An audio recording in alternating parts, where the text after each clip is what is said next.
के साथ हम सब खड़े हैं। कांग्रेस के जिंदाबाद के नारे लगाए, कांग्रेस को यहाँ पर जिंदा करें और कांग्रेस को यहाँ से विजयी बनाकर भेजें। इन्हीं शब्दों के साथ एक बार पूर्ण यहाँ पर आप सभी जिस जोश और उत्साह के साथ में पधारे, आप सभी का हृदय से आभार प्रकट करते हुए धन्यवाद। बहुत बहुत धन्यवाद है ठाकुर साहब। अब मैं निवेदन करूंगा पीसीसी के सेक्रेटरी पूरा गांव की सीपी साहब, आप बताइए। वेलकम, जल्दी बताइए। दोनों हाथ खड़े करके कांग्रेस पार्टी जिंदाबाद के नारे।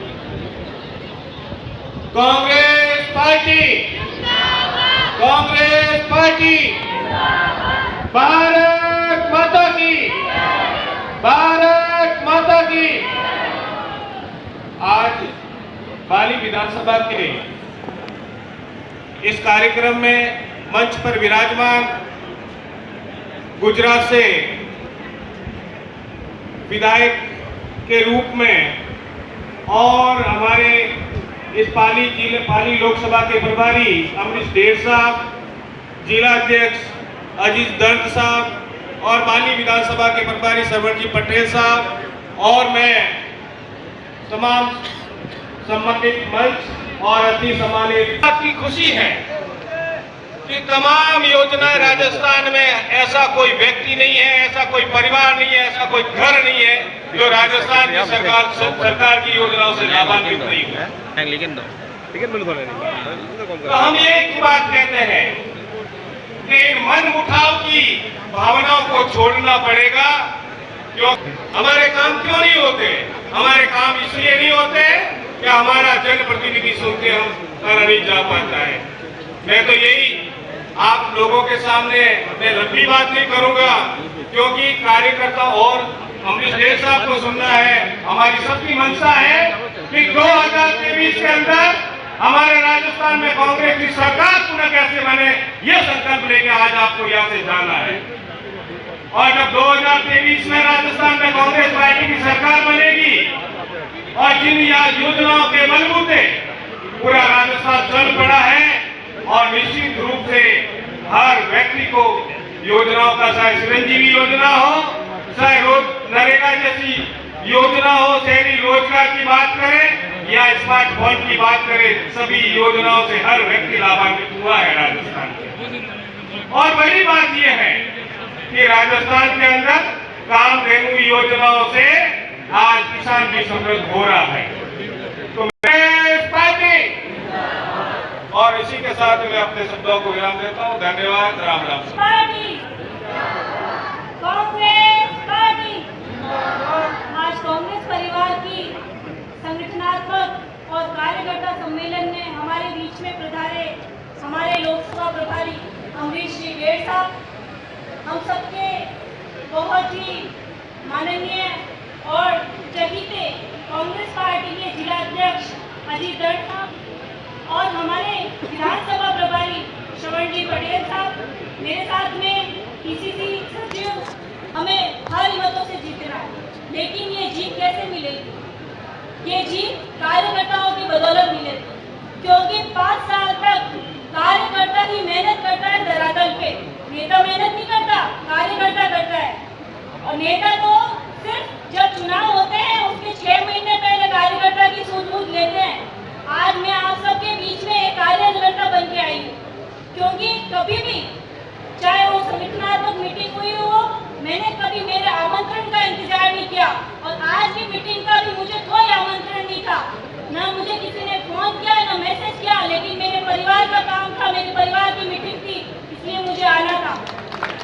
तो कार्यकर्ता हमेशा इस रूप में काम करे कि हमारा एक ही उद्देश्य है कि कांग्रेस पार्टी हमारे लिए सब कुछ है और गहलोत साहब हमारे नेता है।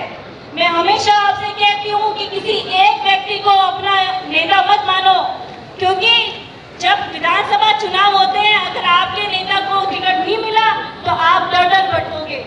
इसलिए नेता मानना है तो उसे मानो जो आपकी, चाहे पार्टी में सरकार बने या नहीं बने, आपकी सूझबूझ लेता है। और ऐसे हमारे जननायक आदरणीय अशोक गहलोत साहब है जिनका ये नारा था कि आप मांगते मांगते थक जाओगे लेकिन मैं देता देता नहीं थकूंगा। आज जब हमारा विधायक नहीं था, लेकिन फिर भी 5 साल हमको बहुत कुछ दिया। हमने जो मांगा गहलोत साहब ने हमें दिया। और मंच पर विराजमान सभी नेताओं से मैं इतना ही कहना चाहती हूँ कि आप सब इतना संकल्प लेकर यहाँ से जाओ कि जिस किसी को भी टिकट मिलेगा हम सब एक रहेंगे और एक होके उसको जिताएंगे। क्यों सबसे बड़ा धोखा तो नेता करता है, उस इंसान को 5 साल तक के लिए अकेला छोड़ देता है और वो अकेला भटकता रहता है। जब यही एक नहीं होते तो क्या कार्यकर्ताओं के एक होने की बात करेंगे? कार्यकर्ता तो एक ही है। इसलिए और नेता चुनने से पहले आप ये सब तय कर लें कि वो नेता ऐसा है कि नहीं है, जिसको आप रात को 10 बजे भी अगर दुखी घड़ियों में याद करो तो वो आपका फोन अटेंड करे। क्योंकि चुनाव में तो सभी याद करते हैं, उसके बाद याद करने वाले को आप अपना नेता मानो। इसलिए आज सब यहाँ से जाने से पहले ये संकल्प लेके जाएं कि हम चाहे कार्यकर्ताओं के बीच में से किसी को भी एक टिकट मिलेगा, जरूरी नहीं ये सभी मंच में बैठे वही टिकट लाए, आप में से कोई भी टिकट ला सकता है। और तय करके जाओ कि हम सब उसके साथ एक होकर यहाँ से बाली को विजयी बनाएंगे। धन्यवाद। बहुत बहुत धन्यवाद है। हमारी विराजमान है अजीत भाई दल जिला अध्यक्ष आदरणीय हमारे डिम्पल कंवर राठौड़ है, श्रवण जी अन्य काम प्रत्यक्ष नाव की बुजुर्गों नौजवान सब बहनों, बहुत ही आप लोगों ने सुझाव अच्छा दिया। और मैं ये कहना चाहता हूं, आप लोग यहाँ पर कोई आदमी कह रहे हैं कि भाई इसको टिकट मिलना चाहिए, इसको मिलना चाहिए। मारो सोच बता रहा हूं मैं आपको, मैं ये सोच बता रहा हूं कि हमने जोधपुर में 10 विधानसभा का निर्णय लिया जो भाई गहलोत साहब टिकट देंगे उसको हमको सबको मान्य है, वो हमने निर्णय लिया। ऐसा निर्णय लेना चाहिए। अशोक गहलोत चाहेगा कि हमारी सरकार आए, हमारा प्रत्याशी आए, वो चाहेगा क्या? अशोक गहलोत चाहेगा कि प्रत्याशी कैसा ही हो, भले मैं उसका दोस्त हूँ पर मैं आने वाला हूँ, कभी वो टिकट नहीं देगा हमारे को।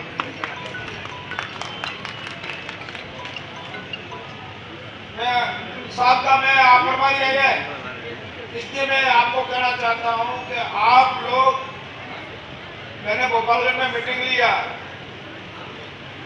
दीपल उठे थी, हमारे लोग अलग अलग नाराबाजी लगाते हैं।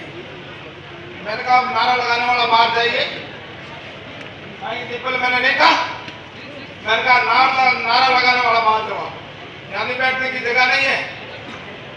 नारा लगाते ही हम लोग गुटबाजी होनी शुरू हो गई। क्यों लगा? तो भारत कांग्रेस का नारा लगाना चाहिए, अपने परवारी है हम लोगों का नारा लगा, जो दावेदार है उसका क्यों नारा लगा रहे हो? आपको सोचना पड़ेगा, विचार करना पड़ेगा। कांग्रेस को जिताना तो नारो एक ही है, वो नारो कांग्रेस का। आप लोग सोचो, हम चाहते हैं कि कांग्रेस आ रही है, यहाँ पर ईमानदार से महादेव जी की सौगंध काटता हूँ कि यहाँ से कांग्रेस जीत नहीं चाहिए। मैं महादेव जी का भगत हूँ, कांग्रेस जीतने से कोई उम्मीदवार आवे, कांग्रेस नहीं जीतेगी, हमारी क्या वैल्यू रहेगी? अभी मैं रसोई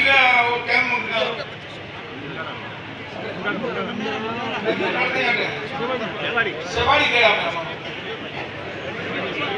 सेवाड़ी में कोई महिला है कोई 200 लगभग, और 20-40 मिनट सेवाड़ी में लोग आपकी मैंने समस्या बताई, हमारा अचूबा हो गया यहाँ का लोग, मैं भी नेता यहाँ का, पर हमारे को जानकारी नहीं थी।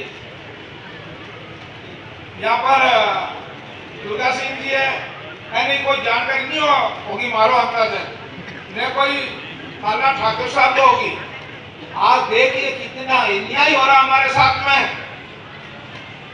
जो टैक्सी लोग मिले थे हमारे तो 20-30 जना कह रहे सर सेवाड़ी आदमियों का राम लगाते हैं, लाल लगाते हैं, जिसका तो टोल लगता है और सिंह कहता उसका टोल नहीं लगता। बहुत दुखी बात हो रही है। आप क्या बात करते हो? इससे बड़ी दुखी क्या बात है? हाथ आप थे उस समय। मैंने कहा हम क्या तो शब्द लगेगा या आपका ही नहीं लगेगा, ये मैं कहना चाहता हूं। मैं कलेक्टर साहब को उसी समय फोन किया मैंने। काम करना, आपका भला कैसे हो सकता है वो सोचना हमारे को। हम नहीं चाहते, हम चाहते हैं, देखो मैं आपको बताना चाहता हूँ, हम ही मुक्त ही कर रहे हैं। हम लोग उम्मीदवार हैं जिला। देखो हमके 33% महिला आएगी भाई, सुन लो कान खोल के। और सोनिया गांधी जी ने निर्णय ले लिया है 33% महिला आएगी। कहीं ना यहाँ महिला आ गई तो क्या करोगे बताओ आप? जिताओगे नहीं जिताओगे? हाँ ऐसे को जिताएंगे, कोई आओ बताएंगे। तो आप लोग इसके ऊपर विचार करो। कांग्रेस की बात करो, उम्मीदवार की बात मत करो। कांग्रेस आने बात जीतने की कोशिश करो। कोई उम्मीदवार आपका होगा, आज कोई गुटबाजी करता है तो वो जीतेगा, वो उसके खिलाफ रहेगा। किसके? ये कांग्रेस की बात करेगा तो कभी नाराज नहीं होगा। वास्ते आप लोग माने बुलाया साहब को कहना चाहता हूँ, आपको लंबा बोलना है, समझाओगे।